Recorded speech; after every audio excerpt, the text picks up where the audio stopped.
Здравейте, приятели! Аз съм Айхан Инфая. Както съм споделял с вас и в моите предходни видеа, Вселената, или по-точно космоса, има много мистерии, които всъщност все още не са разгадани.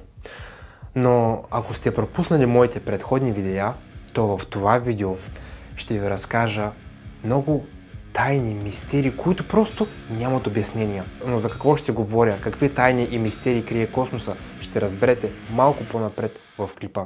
Искам да споделя с вас една невероятна новина. Вече може да подкрепите моят канал с супер благодарност. Как става това ли? Долу в секцията с лайк и дизлайк бутона ще намерите бутона благодаря. Натискайки върху него, вие ще може да подкрепите моят канал с супер благодарност и вашият коментар да се отдели от всички останали. Сега ви желая приятно гледане, приятели. От странни обекти до мистериозна девета планета. Не е тайна, че космосът е пълен с необясними мистерии и неразгадани тайни. От време на време учените успяват да хвърлят светлина върху конкретни космически явления и да получат желаните отговори. Но много загадки на космоса все още остават неразгадани, което интригува и дори плаши. В това видео ще ви споделя за мистериите на космоса, които учените не могат да обяснят.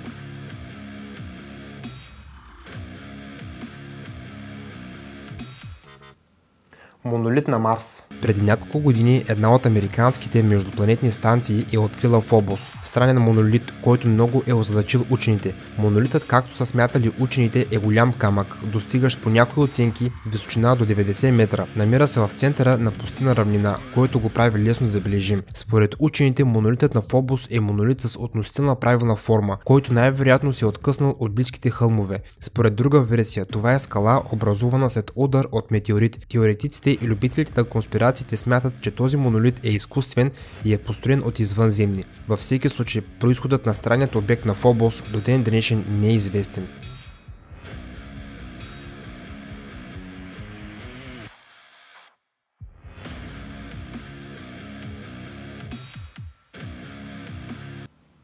Има ли живот извън Земята?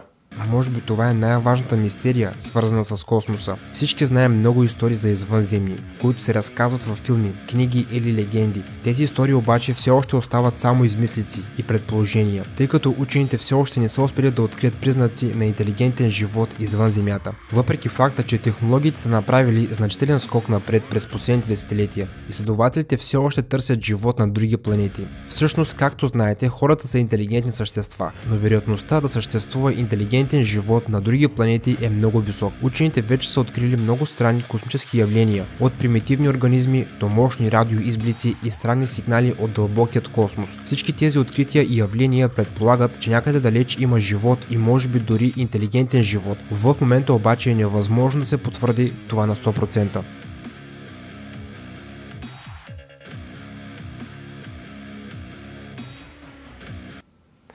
Какво се случва с Венера? Венера е една от най-удивителните и мистериозни планети в Слънчевата система, защото има сходна маса и размери с Земята. През първата половина на 20 век учените са вярвали, че като се има предвид разстоянието до Слънцето, Венера може да има течна вода, а самата планета може да бъде аналог на Земята. Някои учени смятат, че някога животът е царял на Венера, но сега тази планета е истински ад с високи температури и киселини дъждове. И така, какво се е случило с сестрата на Земята и защо тя се е превърнала в ад? Всъщност никой не знае защо. Според една теория, това се дължи на продължителността на деня на Венера, където един ден продължава 243 земни дни, поради което Венера не успява да създаде правилното магнитно поле на Земята, вследствие от което има много по-малко защита от Слънцето. Има предположение, че денят на Венера е много по-кратък, но по неизвестни причини въртенето на планетата се е забавило.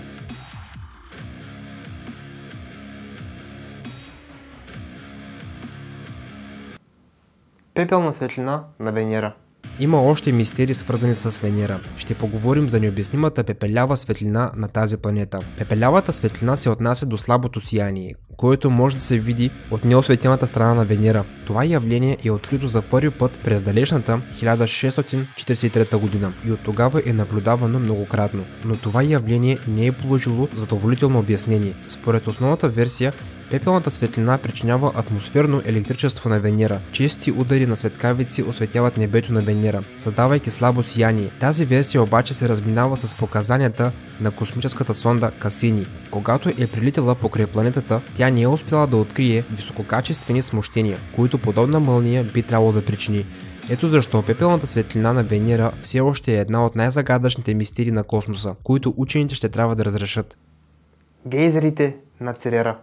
Церера е най-близка до Слънцето и най-малка сред известните планети Джуджета, разположена в астероидния пояс. Тя е един от най-мистериозните астрономически обекти, известни на учените. Например, преди няколко години учените са открили светещи петна на Церера, които, както са смятали теоретици, биха могли да бъдат от извънземен происход. Но в крайна сметка, мистерията с петната е била разкрита. Блясъкът им се е дължал на наличието на магнезиев сулфат в кратерите на планетата Джудже. Но има и още една мистерия, свързана с гейзерите на Церера. Преди години с помощта на космически телескоп Хершел, учените са успели да забележат гигантски струи пара, които планетата Джудже периодично е изхвърляла в космоса. Откъде са дошли гейзерите на Церера? Според една теория от тъмните райони на Церера, там където са открити гейзерите, планетата Джудже е особено активна при поглъщане на слънчевата светлина. В резултат ледът бързо се превръща в пара. Според друга версия, гейзерите се дължат на наличието на вулканична дейност на Церера. За сега нито една от тези версии няма ясни доказателства.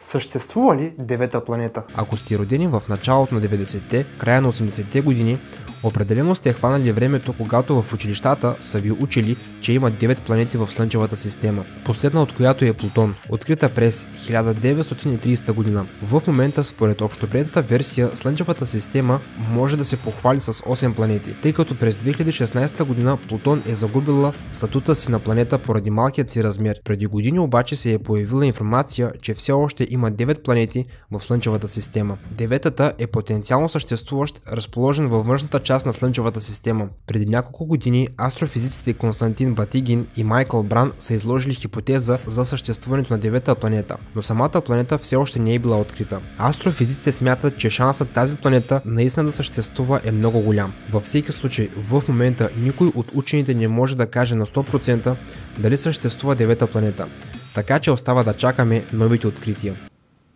Откъде се е появила Луната?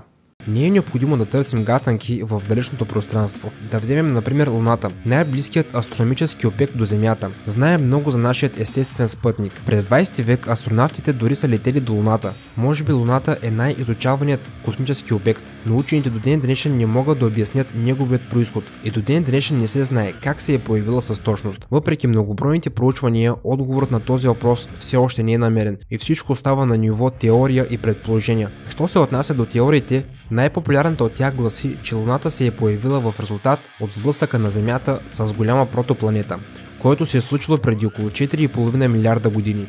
Сблъсъкът е изхвърлил части от Земята в земната орбита, която в крайна сметка се е събрала в едно цяло и под въздействието на гравитацията се е превърнала в топка, която по-късно е щяла да бъде наречена Луна. Тази теория изглежда правдоподобна, но не всички учени се придържат към нея.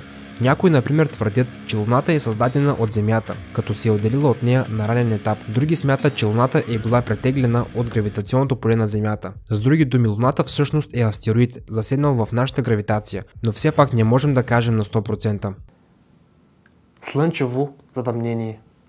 От една страна, слънчевото затъмнение не е най-мистериозното астрономическо явление. Всички знаем как се случва. Луната напълно или частично покрива Слънцето и следователно тъмнината пада върху Земята за няколко минути. Със сигурност много от вас дори са виждали това невероятно явление със своите собствени очи. От друга страна, това явление все още представлява особен интерес. На първо място е поразително колко перфектно е слънчевото затъмнение. Размерите на Слънцето, Луната и разстоянието им от Земята са идеални за съществуването на такива затъмнения. Ако Луната беше по-малка или по-далеч от Земята, тогава никога нямаше да има пълно слънчево затъмнение. Интерес за учените представлява така наречените сенчести ивици или сенчести вълни. Това е оптичен атмосферен феномен, който понякога се наблюдава на фона на светлинните равнини от 1 до 3 минути преди общата фаза на слънчевото затъмнение. Именно тези вълни до ден днешен объркват и очудват учените. Някои изследователи смятат, че това са свръхзвукови ударни вълни, създадени от лунната сянка. По един или друг начин, в момента учените не могат да обяснят напълно природата на това явление. Какво е вашето мнение за видеоклипа, приятели? Видеоклипа хареса ли ви? Предполагам, че знаете, отговарям на всеки един коментар. Така че не забравяйте да споделите вашето мнение в коментарите. Отговарям и чета всеки един коментар. За мен това е удоволствие и чест. Както ви обещах в моите предходни видеа, ще споделя всеки подкрепил моят канал за супер благодарност. И така, за предходният видеоклип са ме подкрепили Тодор Тодоров, Рамзес, Ирин Асенов и Бенуит Мачаут. Благодаря ви на всички от сърце и душа. За мен вашата помощ е много важна и много ценна. Ако видеоклипа ви е харесал, не забравяйте един лайк, един коментар и абониране с камбанка. И преди да си кажем чао, искам да споделя с вас, че това е моят плейлист с всички интересни качени видеоклипове от мен в YouTube. А това е моят последно качен видеоклип в YouTube. Много интересен, натискайте и се наслаждавайте. Чао, приятели! И до скоро!